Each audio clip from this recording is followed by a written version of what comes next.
Right. So we have seen a lot of problems related to performance analysis. I told you what is clock rate, what is clock cycle, how do we analyze which computer is performing better. All these things have been discussed in the past, and we are going to see some more problems there. We are going to take 4 or 5 problems that I collected out from internet and other resources, and I'm going to teach you that right now. Once this is done, we'll go ahead with the recap of pipelining.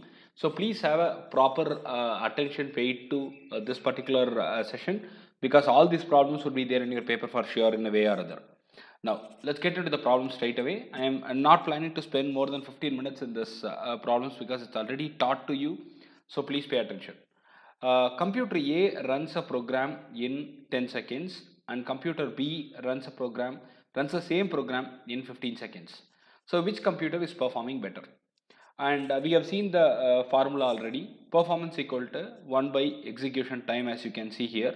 So for performance A it is 1 by 10, for performance of B it is 1 by 15. 1 by 10 gets you 0.1, 1 by 15 gets you 0.06. So the 0.1 is obviously greater than 0.06. Hence what do we conclude here? We can conclude simply saying that performance A is better over performance B. But the next question would be, how much faster is A over B? How much is it faster really? That's the next question that we want to answer. So how do we do it?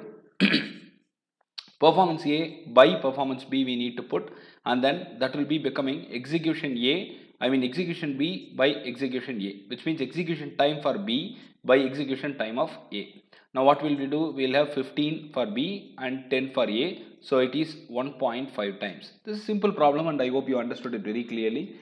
We have solved these problems in different varieties in the previous session, and now here we are solving it in another fashion. That's it.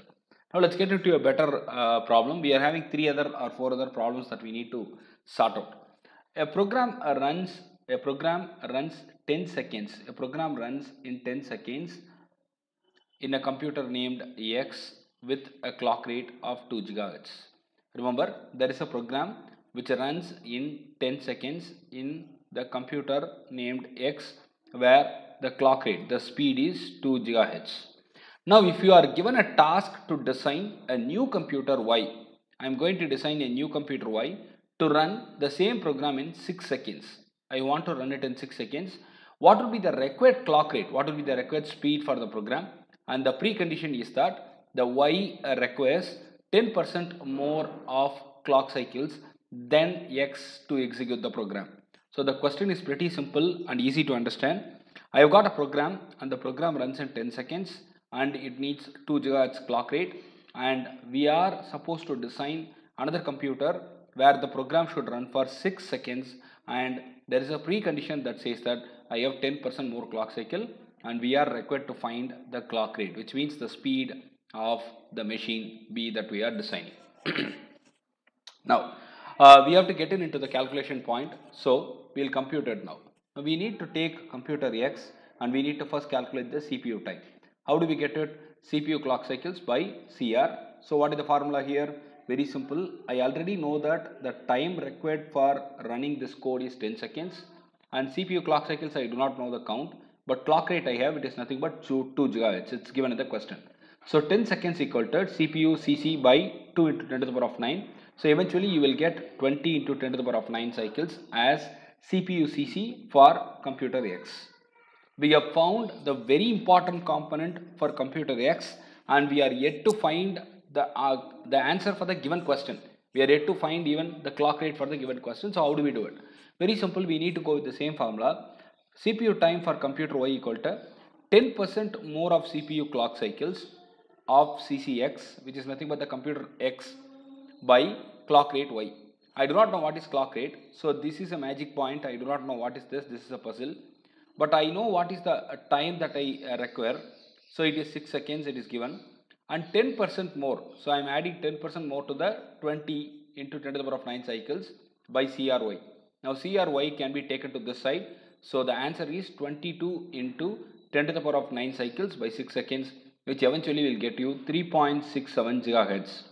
This 22 is because 10% of 20 is 2. So we made it 22.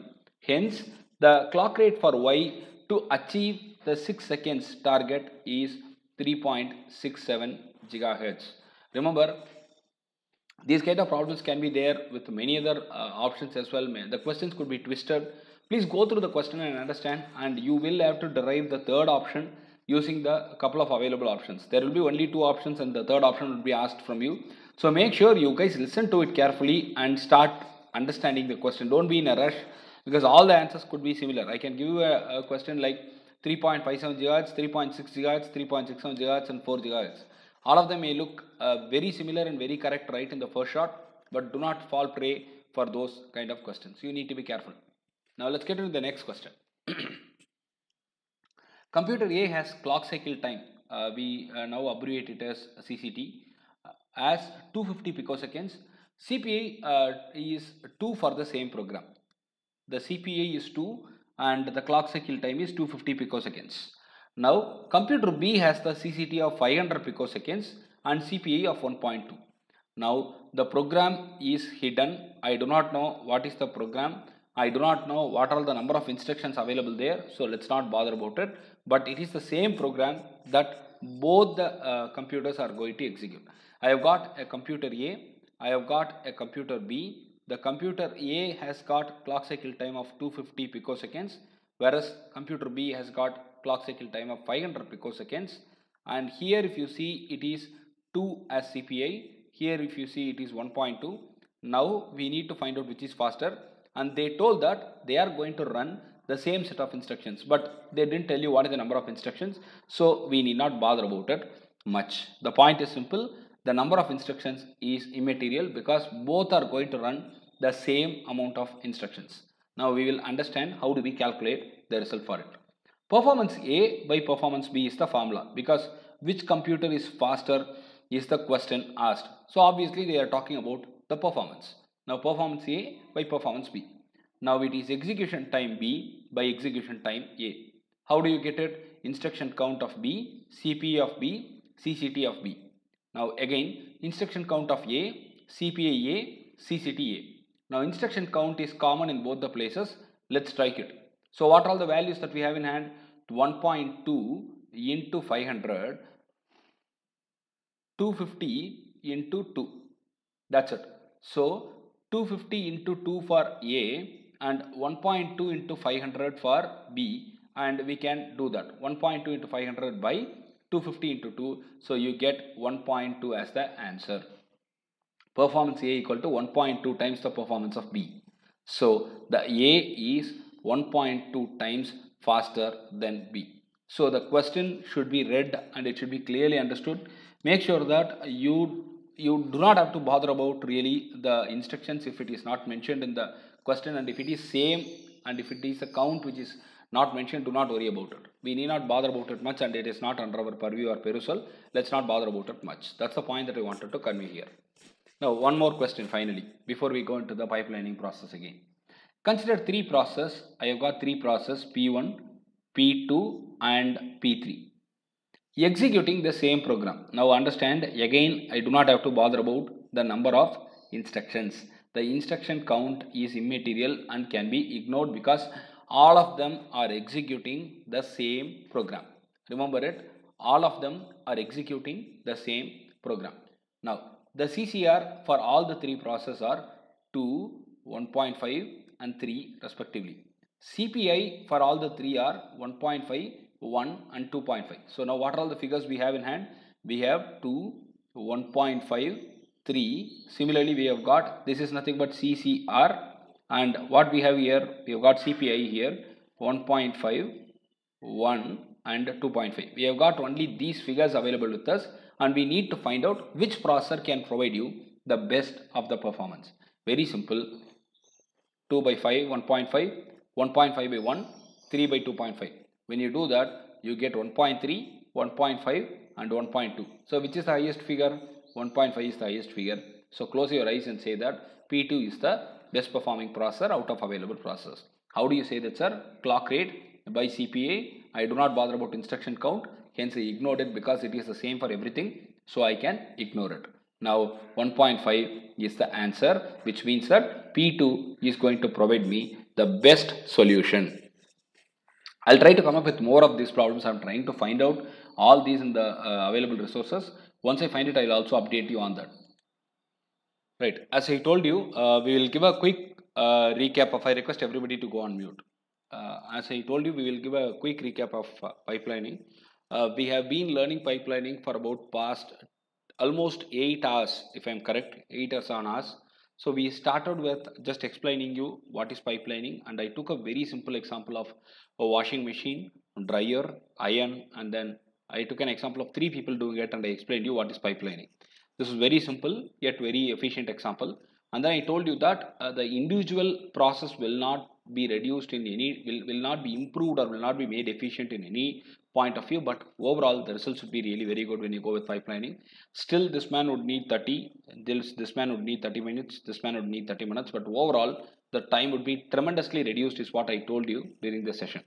And then I explained you the impact of what are all the advantages in terms of time span with a simple example like this, where I took a time span of for fetch, decode, ALU, memory access, write back, and total time consumed was discussed.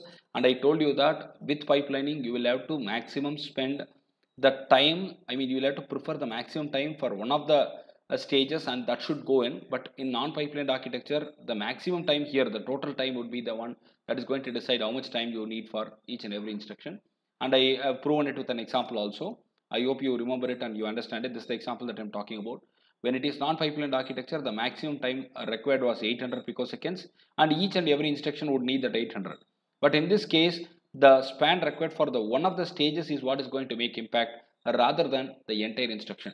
So, and then we went to learn about the hazards. I discussed what is a hazard. A hazard is something which stops the progress. So I then took an example. I explained you what is the data hazard, the control hazard, structural hazard. We gave a lot of examples and I hope it was very clear. We started with structural hazard, where I told you about the hardware related issues, and memory was taken as an example. If I have only one memory available here, I cannot access it by 2 different stages. But if I have 2 memory units available here, I can access it. Just like washing machine and dryer being made available separately. So we have discussed that. And then the data hazard. I took an example of washing cloths and then choosing the right combination of the sanitizer as well as the detergent. And I explained you that very clearly, I hope. And this explained you the non-availability of the data at the right time is going to cause an impact. And then we spoke about the bypassing and the forwarding.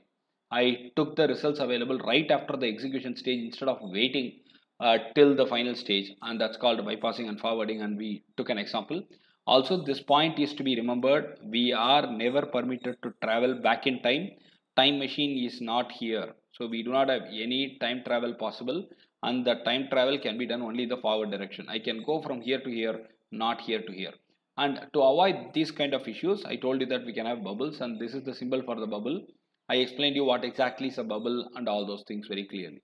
And we try to rearrange order of the given set of instructions so that you can get the hazards avoided. So this was also clearly taught, and we understood that the better performance was provided when you rearrange.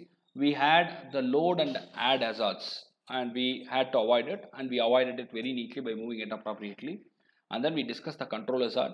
The control hazard is all about making a decision, and if you have to wait until the branching is taken, if you have to wait until the decision is taken, if you have to jump or not, if you have to branch or not, that may take time, but you can probably decide with your luck that yeah, I'm going to go, I'll buy, that's the shop that I want to go. Finally my dad also approves that will be a really good stuff that I explained you during the session. So if you want to predict the branch and jump, yeah, that can be done, but if it is right, yeah, good, well and good, you got the time saved. But if it is not good, it's going to be a problem, so you will have to redo things. So that's what we explained very clearly. And then we went to the pipelining with data path. I told you very clearly the stages, and then how do we disseminate very clearly each and every stage with the inclusion of the pipelining registers. I told you what are all the pipelining registers available. Then how do we name it? The naming conventions were explained very clearly. IF/ID, ID/EX, EX/MEM, MEM/WB. All these are explained very clearly. And then we went to tracing. We had to trace the path, right? So I explained you why do we have to write it in the left and read it from the right. We are not writing it in the left and reading it from the right just for purpose. just for a simple representation, we are doing it because we are using the first half of the clock cycle and second half of the clock cycle respectively to represent it. And I explained you this pretty clearly. And then we trace the path for store word, load word, add kind of instructions, and I hope you are familiar with it. And then the control signals were included. The entire control signals have been explained to you as well. And we had the same set of control signals, and we did not have any control signal for writing into this pipeline registers because it happens by itself, just like the PC getting updated itself during every cycle. That was a very important point that you need to recollect, without which it's going to be a problem. Then I explained you the 3-stage pipelining, 5-stage pipelining, and 6-stage pipelining very clearly. And we had a recap of why we have 6-stage pipelining and where was the difference. And 5-stage pipelining was an elevation from 3 to 5, and we understood all this, I believe. And I explained you the control signals once again. And then we went on to understand about the hazards that could be caused because of the instruction flow, and how do we avoid that hazards. This is what we have learned. And we also learned the notations 1A, 1B, 2A, 2B. Given a set of sequence, what would be the hazard that is lying in between these two, and you will have to say that it is 1A or 1B, something like that. We have taken a couple of examples and we have explained that, and that ended the pipelining. And that's it from my side also for pipeline.